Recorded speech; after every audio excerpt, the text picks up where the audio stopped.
Hello class. आज हम लोगों का टॉपिक है degree of a differential equation. पिछले लेक्चर में मैंने आप लोगों से order of a differential equation और उसकी लीनियरिटी कैसे चेक करते हैं ये डिस्कस किया था।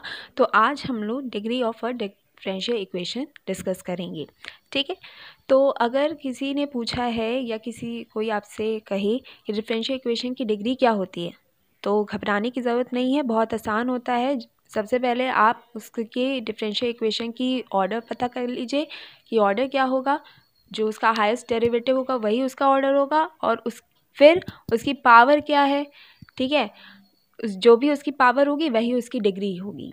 फॉर एग्जांपल, अगर हम बात करते हैं इस पर्टिकुलर गिवन डिफरेंशियल इक्वेशन की, तो यहाँ पे सबसे पहले आप मुझे ये बताएंगे कि ऑर्डर क्या होगा इसका, मतलब हाईएस्ट डेरिवेटिव क्या है इसका।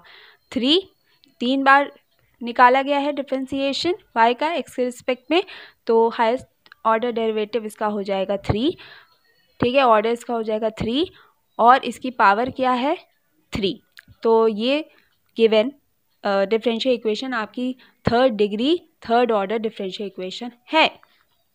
यहीं पे अगर मैं 3 की जगह 2 कर दूं या 4 कर दूं तो क्या हो जाएगा। अगर 2 कर दूं तो सेकेंड डिग्री हो जाएगा, 4 कर दूं तो 4 डिग्री हो जाएगा, और ऑर्डर इसका थर्ड ऑर्डर ही रहेगा, ठीक है। अब कुछ चीज़ें जो कि आपको ध्यान देनी चाहिए, और बहुत थोड़ी कन्फ्यूज़न हो जाती है, लेकिन कोई बात नहीं, मैं आप लोगों से डिस्कस कर देती हूँ कि जब मैंने आप लोगों से लीनियरिटी चेक करने को कहा था तो मैंने वहाँ पे एक टर्म का डिस्कस किया था, डिपेंडेंट वेरिएबल। डिपेंडेंट वेरिएबल बहुत इंपॉर्टेंट रोल प्ले करता है अगर हम लीनियरिटी चेक करना चाहते हैं किसी भी डिफरेंशियल इक्वेशन की। तो इससे रिलेटेड हमें कोई भी डाउट नहीं होना चाहिए, है ना।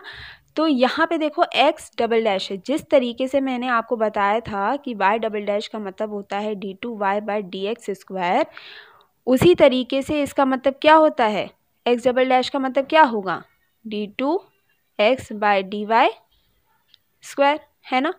लेकिन यहाँ पे इस केस में जो डिपेंडेंट वेरिएबल वो क्या है y, लेकिन इस केस में जो डिपेंडेंट वेरिएबल वो क्या है x।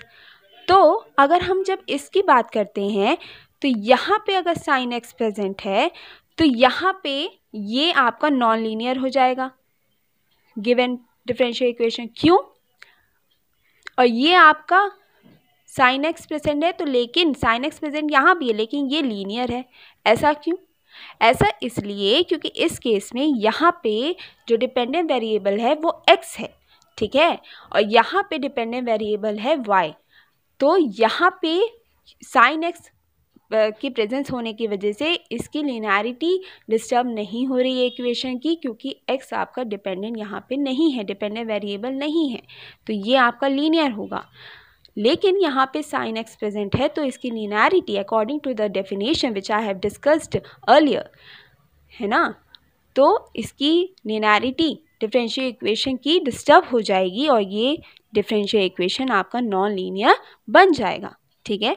दूसरी चीज़ देखते हैं, तो सबसे पहला आपका काम होगा जब भी हम लीनियरिटी चेक करना जब भी आएगा क्वेश्चन, तो सबसे पहला देखो ध्यान से कि डिपेंडेंट वेरिएबल कौन सा है, फिर उसके साथ आप अपनी डेफिनेशन को याद कीजिए क्या क्या कंडीशंस हैं लीनियरिटी लीनियर होने के लिए, ठीक।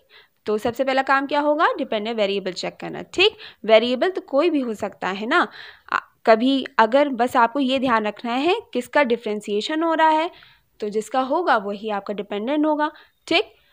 उसके बाद है यहाँ पे बच्चे कहते हैं कि मैम कहीं dy/dx होता है, कहीं इसको ऐसे बनाते हैं d को, कुछ फ़र्क है? हाँ फ़र्क है, बिल्कुल फ़र्क है। जब आप इस तरीके से लिखते हैं dy/dx, d को d की ही तरह बनाते हैं, तो इसका मतलब होता है कि आप कंप्लीट डिफ्रेंसिएशन कर रहे हैं। और जब आप इसको थोड़ा सा कर्व किस स्टाइल में बनाते हैं तो इसको हम डेल कहते हैं, डी नहीं कहते हैं, इसको हम डेल कहते हैं। और डेल y/डेल x का मतलब होता है कि यहाँ पे हम इसका क्या कर रहे हैं, पार्शियल डिफ्रेंसिएशन कर रहे हैं x के रिस्पेक्ट में, ठीक। लेकिन पार्शियल करें या डिफ्रेंसिएशन तो कर रहे हैं ना, कंप्लीट करें या पार्शियल, तो इसमें सारी की सारी कंडीशन वही लगेंगी जो कि आप नॉर्मल डिफरेंशियल इक्वेशन के साथ लगाते थे। बस यहाँ पे पार्शियल हो रहा है डिफरेंशिएशन, है ना, यही तो अंतर है। तो ये del 2 u/del x², ठीक, और u और x। ठीक, तो ये आपकी पर्टिकुलर डिफरेंशियल इक्वेशन कैसी हो जाएगी, लीनियर, क्योंकि कहीं भी हमें ऐसी कोई कंडीशन नहीं दिख रही है जो कि अकॉर्डिंग टू द डेफिनेशन की जो इसकी लीनियरिटी को डिस्टर्ब कर दे। आगे बात आती है कि मैम कभी कभी कंफ्यूजन हो जाती है कि d2y by D x square क्या इक्वल होता है dy by D x square के होल स्क्वायर के? नहीं, यहाँ पे इसका मतलब होता है, जब हम इसको इस तरीके से रिप्रेजेंट करते हैं d2y by D x square, इसका मतलब होता है कि हमने y का डबल डेरिवेटिव निकाला है, डबल डिफ्रेंसिएशन किया है इसका x के रिस्पेक्ट में।